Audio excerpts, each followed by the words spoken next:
से विराम। अगर आपके घर में रुद्राक्ष है, आप रुद्राक्ष धारण करते हो या रुद्राक्ष अपने घर में रखते हो, तो उस रुद्राक्ष को छोटी सी कटोरी में रखकर या एक पात्र में रखकर 7 बार किसी भी अमावस पर, सावन में जो अमावस्या पड़ती है, ये सोमवार से सोमवार वाली सावन, इसके बाद वाले सावन का हम वर्णन नहीं कर रहा, हम इस सावन की बात कर रहे हैं। या तो अमावस, पूर्णिमा, त्रयोदशी, चतुर्दशी या प्रदोष, शिवरात्रि, अष्टमी, ये ऐसी तिथियां हैं जो सोमवार से सोमवार तक का जो सावन होता है, सावन में कटोरी में रखकर, प्लेट में रखकर, थाली में रखकर 7 बार अपने घर में अगर रुद्राक्ष तो उसको बलवान बनाने के लिए इसी सावन के महीने में 7 बार तो जल, 5 बार दूध गौ माता का और 2 बार गाय का घी उस रुद्राक्ष पर लेपित करना चाहिए। और फिर उस रुद्राक्ष को धूप बत्ती हो या घर में गूगल की धूप हो, वो धूप बत्ती से उस रुद्राक्ष को सिद्ध कर लेना चाहिए। कुछ नहीं आता ना, शिव का नाम लो, श्री शिवाय नमस्तुभ्यम बोलो और उस रुद्राक्ष का स्पर्श कर कर अपने गले में धारण करते हो तो गले में, पूजन में रखते हो तो पूजन में, या किसी कार्य सिद्धि के लिए रखते हो तो कार्य सिद्धि के लिए। अगर ये सोमवार से चालू होने वाले सावन को, सोमवार से विराम होने वाले सावन में अगर हम सिद्ध कर लेते हैं तो वो रुद्राक्ष हमारे जीवन का सबसे श्रेष्ठ रुद्राक्ष हो जाता है, सर्वश्रेष्ठ। अभी हमारे सीहोर में कुबेरेश्वर धाम पर ये जो सावन का महीना आया है, इस सावन में हमारे यहाँ कुबेरेश्वर धाम पे वैसे तो जो महाशिवरात्रि आती है, जिस समय रुद्राक्ष उत्सव होता है, उस समय पर रुद्राक्ष को सिद्ध कर लिया जाता है। पर जो सावन ये आया है, इस सावन में हमारे यहाँ प्रतिदिन बाबा के रुद्राक्ष को सिद्ध करते हैं। प्रतिदिन नियम है रुद्राक्ष पर जल चढ़ाना, दूध चढ़ाना, घृत लगाना और बाबा के रुद्राक्ष, क्योंकि इतने भक्त आते हैं उनके लिए वो रुद्राक्ष सिद्ध होता है।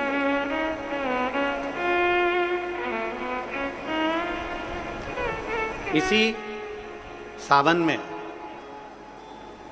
4 मुखी 3 रुद्राक्ष, कितने? 4 मुखी कितने? 3। 5 मुखी रुद्राक्ष 3 और 6 मुखी रुद्राक्ष 3। इनके बीच में सवा गांठ लगाई जाती है। 4 रुद्राक्ष कितने? जल्दी बोलो। 4 मुखी रुद्राक्ष कितने? 3। 5 मुखी रुद्राक्ष कितने? 3। 6 मुखी रुद्राक्ष कितने? 3। इनके बीच में सवा गांठ लगाई जाती है। मतलब एक गांठ पूरी लगाई जाती है, फिर आधी गांठ लगाकर फिर रुद्राक्ष को डाला जाता है लाल धागे में, फिर सवा गांठ ऐसी चलती है। 9 रुद्राक्ष होते हैं कुल टोटल। अगर ये 9 रुद्राक्ष को शंकर भगवान के शिवलिंग के पास में रखकर, ये सावन, इसको अन्य सावन में नहीं कर सकते, केवल इसी सावन भगवान शिव के मंदिर में शिवलिंग के पास उसको रखकर 7 लोटा जल, 5 बार दूध और 2 बार घृत अगर लेपन कर दिया जाता है उस माला को, और उसी माला को हम बेलपत्री के पेड़ के नीचे बैठकर अपने गले में अगर धारण कर लेते हैं तो दुनिया का ऐसा कोई कार्य नहीं जो तुम्हारे लिए हो नहीं, पक्के में होकर ही मान। उस रुद्राक्ष का इतना महत्व, ये तुम जो सहज में सुन रहे हो ना, हम फिर कहेंगे दया सिंह, जो हम फिर दया सिंह जी को धन्यवाद देंगे कि ये जो सावन के महीने की कथा लिए दया सिंह जी, ये साधारण नहीं है। दुनिया के लोग भले इसको सहजता में रख लें। 27 जुलाई 1953 में ये सावन आया था, उसके बाद 2024 में ये सावन आया। लोग तरसते हैं इस सावन के लिए कि इसमें हमें रुद्राक्ष को सिद्ध करना है, हमें इसमें बेलपत्र का पान करना है, इसमें हम जो मांगेंगे हमारा बाबा कृपा करने के लिए तत्पर रहता है। ये वो रुद्राक्ष का आनंद उठाते हैं। मैं धन्यवाद देता हूं दया सिंह जी आपको बहुत बहुत, और पूरी समिति को। शिव मंदिर में जैसे आप लोग जाते होंगे शंकर जी के मंदिर में, तो ये तो शिवलिंग हो गया, ये जलाधारी हो गई, ये जलाधारी है, ये शिवलिंग है। और जलाधारी और शिवलिंग के यहाँ, शिवलिंग से लेकर जहाँ से पानी नीचे गिर रहा है, आप पानी यहाँ चढ़ाते हो तो ये घूम के यहाँ से नीचे आ जाता है। आपने जल यहां चढ़ाया शिवलिंग पे तो जल घूमकर यहां से नीचे आ जाता, इस जगह से नीचे की ओर आ जाता है, इस स्थान से।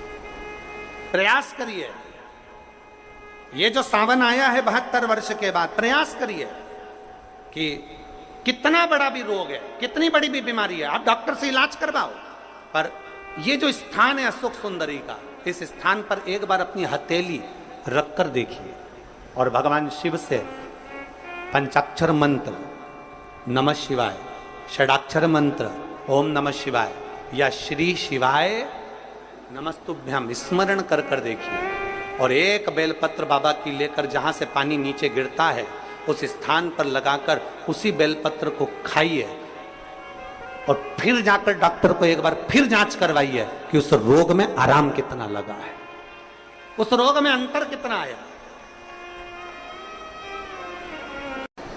सावन का ये महीना जिसमें आप भगवान शंकर की अविरल भक्ति को धारण कर रहे हो, सोमवार से सावन चालू हुआ और सोमवार के दिन सावन विराम होगा। ऐसा सावन 72 साल के बाद आया। 27 जुलाई 1953 में ऐसा सावन पड़ा था। कितनी तारीख को? जम के बोलो जरा। 27 जुलाई 1953 में ऐसा सावन पड़ा था जो सावन सोमवार से चालू हुआ था और सावन सोमवार के दिन विराम हुआ था। 72 साल के बाद ऐसा सावन आया है जिसका योग आज है। 27 जुलाई 1953 में ऐसा सावन आया था। अब जरा किस्मत देखिए, आपका भाग्य देखिए रे छत्तीसगढ़ वालों, नजर उतरवा लेना आप कि 72 साल बाद ऐसा सावन आया जो सोमवार से चालू हुआ, सोमवार को विराम हो रहा है। 27 जुलाई 1953 में ऐसा सावन आया था और उसके बाद आज ये सावन 22 तारीख से चालू हुआ और 19 तारीख को विराम होगा और उसमें भी सोमवार से चालू हुआ और सोमवार को विराम हो रहा है। ये शिव भक्ति है, ये अविरल भक्ति, ये भगवान शंकर की अविरल भक्ति है। आप और हमको प्राप्त हुई है, हमें मिली और तेरी भगवान शिव ने अघोर अस्त्र धारण किया इसी सावन।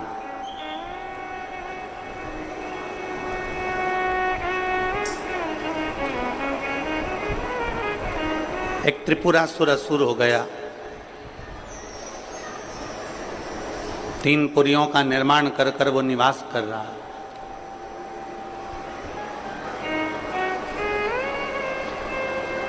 बड़ा विचित्र है वो।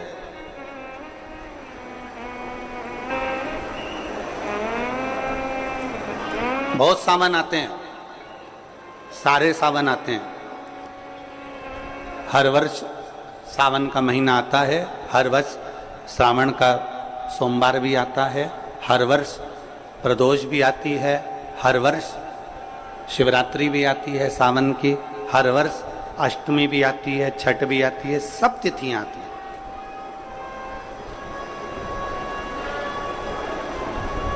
ये सारी तिथियां हर साल आएंगी, हर साल प्राप्त होंगी, पर जो योग मेरे देवाधिदेव महादेव का लगा है सोमवार से प्रारंभ होकर सोमवार के विराम का, ये सावन बार बार नहीं आता, ये सावन इतनी जल्दी नहीं आता। जो 72 वर्ष के बाद 27 जुलाई से 1953 के बाद में आज योग लगा, जो 22 जुलाई 2024 में प्रारंभ हुआ। बहुत बहुत ना जाने कितने कितने कितना कितना साधना तप असुर का वध कर दूं, पर नहीं मर। ब्रह्मदेव ने विचार करा कि त्रिपुरासुर का वध कर दूं, नहीं मर। आखिरी में खबर गई भगवान देवाधिदेव महादेव के पास, भगवान शिव जी के पास। भगवान देवाधिदेव महादेव, मेरे महाकाल राजा, मेरे कालाधिपति, मेरे ओमकारेश्वर, मेरे विश्वनाथ, मेरे परली वैद्यनाथ, मेरे वैद्यनाथ ओगरदानी, मेरे केदारेश्वर भगवान शिव विराजमान थे, नेत्रबंद थे भगवान शिव। और सबने, सारे देवताओं ने जाकर भगवान शिव से विनय करी, निवेदन कर, भगवान देवादिदेव महादेव से निवेदन कर। और जब भगवान शंकर से निवेदन किया, भगवान शिव से विनती करी, भगवान शंकर से बारंबार जब प्रार्थना करी है, भगवान शिव से बार बार विनय किया गया, तब भगवान शंकर ने नेत्र खोले और भगवान शिव नेत्र खोलकर पूछे, ऐसा क्या हो गया जो आपको आना?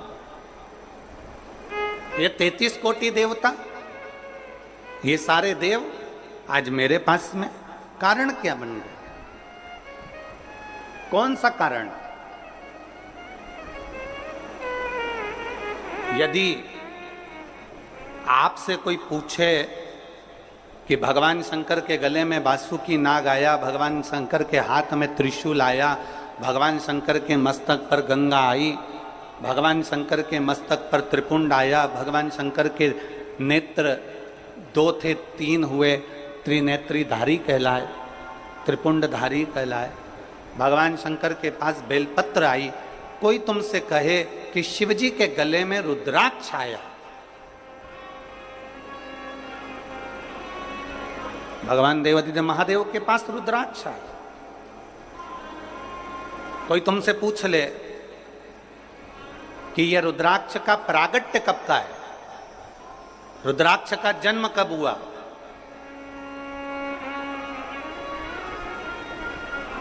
रुद्राक्ष प्रकट कब किया गया?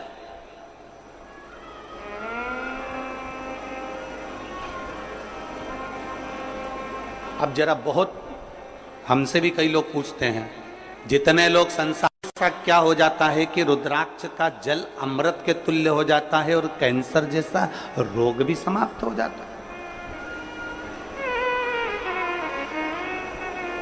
रुद्राक्ष के जल में ऐसा क्या है?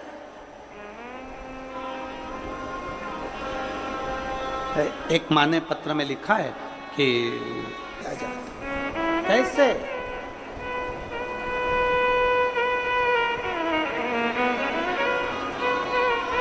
शिव कथा कर रही है, भगवान शंकर का संवाद कर रहा है,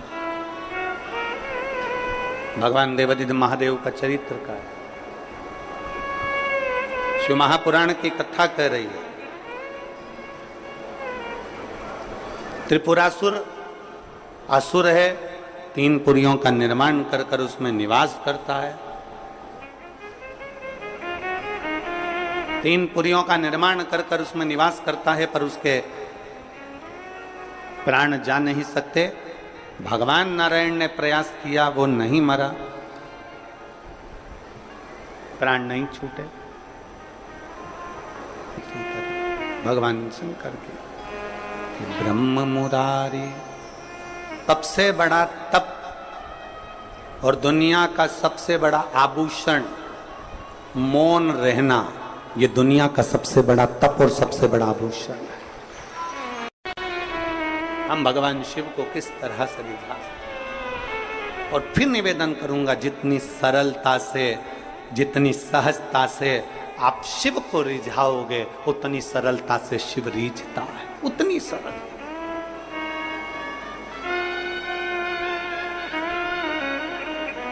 आप जितने भाव से भगवान शंकर को रिझाने का प्रयास करोगे, वो उतने भाव से रिझेगा, उतने भाव। जरा विचार करिए, स्त्री की पूजन आप ऑनलाइन करेंगे, आप और हम सब आस्था चैनल के माध्यम से, फेसबुक यूट्यूब के माध्यम से, ठीक शाम को 7 बजे 2 अगस्त को बैठेंगे और ऑनलाइन सब अपने अपने घर से पूजन करेंगे, भगवान शिव की आराधना करेंगे। आप और हम सब मिलकर भगवान शंकर से एक साथ प्रार्थना करेंगे, एक साथ। और जब हम बाबा को रिझाएंगे, और ये सोमवार से सोमवार तक के सावन के महीने एक साथ और जब हम बाबा को रिझाएंगे, और ये सोमवार से सोमवार तक के सावन के महीने में 2 अगस्त को तो हम शिवरात्रि मनाएंगे, 17 अगस्त को सीहोर की कांवड़ भी बाबा की कृपा से सुबह 9 बजे भरेंगे। प्रदोष के दिन एक विश्वास के साथ शिव को रिझाओ, एक भरोसे के साथ भगवान शंकर, एक रुद्राक्ष में होता है सबका बल, एक रुद्राक्ष के अंदर होता।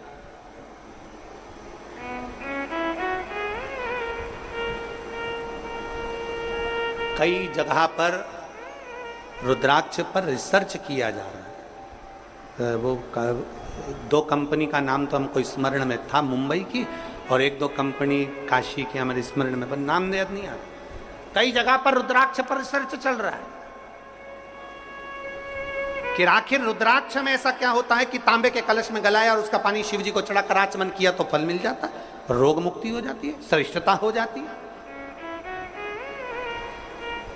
कोई बाच रहा है तो वो शिव ही बाच रहा है, इसमें कोई प्रदीप मिश्रा या कोई अन्य महाराज नहीं बाच सकता, बाचने वाला शंकर है।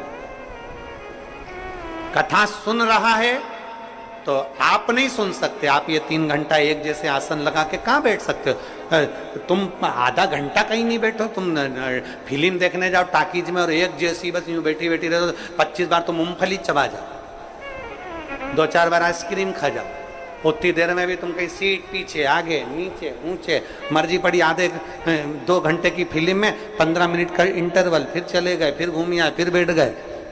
अब यहां तो तुम्हारे को 1 बजे कथा है, 4 बजे तक, कितनी बजे आके बैठते हो? 10 बजे सवेरे, 9 बजे सवेरे यहां आके बैठ जाते हो। अब 9 बजे से पानी की बोतल साथ में, थोड़ा बहुत सामान अपने साथ में, और बच्चे आए हैं तो फिर उनका भी सामान साथ में, तो फिर 10 बजे से एक जैसे बैठे और 4 बजे कथा छूटेगी, सब अपने अपने घर जाते जाते 5 बज जाए, 5:30 बज जाए, कोई 6 बज जाए। समय जरा देखिए कि तुमने शिव को कितना दिया, शंकर को कितना समर्पित किया। नर्मदा पुराण कहती है कि जिस नगर में, जिस कॉलोनी में, जिस सोसाइटी में, जिस मोहल्ले में, जिस क्षेत्र में शंकर का शिवलिंग रहता है, शंकर का मंदिर रहता है, वहां कभी अकाल नहीं पड़ता है, वहां शिव संभाल